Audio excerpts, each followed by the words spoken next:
Hello mga ka-Twin Bell! Good evening! Ayan, ipapakita ko lang sa inyo ang aking tuyo. Ayan, nagluto ako ng tuyo dahil request ni Renz. Nag-craving si Renz ng tuyo. So, ayan ha. Danggit, puset, tamban, at saka dilis. Ayan. Nagluto din siya doon ng langgunisa. Oy. Mapapa-only rice na naman kami nito. Ayan. Super yummy na naman ang dinner. Nung nakaraan is isda naman tayo. Ngayon naman is tuyo-tuyo naman. So, pasensya na mga kapitbahay. Kung ano man yung naamoy ninyo ngayon, pasensyahan nyo na dahil ito ay tuyo lamang. Ha? Tuyo lamang ang inyong naamoy, hindi iyan kung ano-ano pa man, okay? Isa lamang iyang tuyo, madami na masyado. Ako, namamatay ang aking ilaw sa labas. Bakit ka namamatay? Ayan. So, tabi lang natin ang dilis kasi ang dilis walang buhay, ang liit.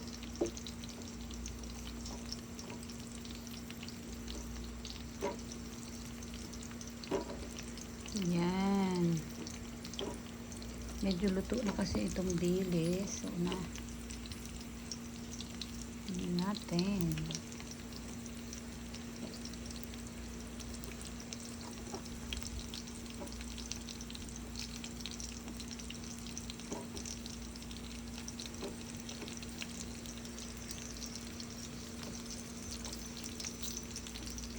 Ayan, mga ka-Twin Bell.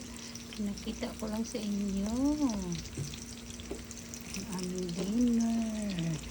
Longganisa or langgunisa. Eglog. Ayan. Bakit patay sindi ang ilaw? Wag naman. Ay. Nasisira ang kailawan.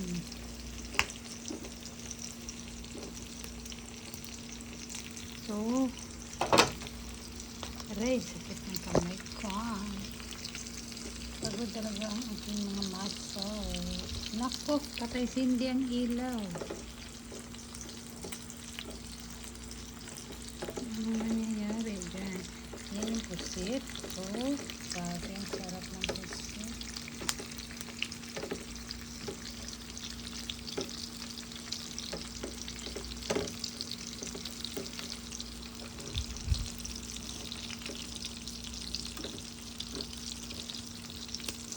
Hindi kami kakain sa labas kasi sa labas kasi alam mo naman ang matanda kasi ito hindi rin makakakain yan.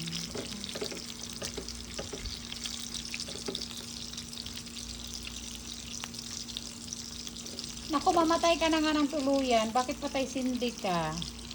Ibuwa ka.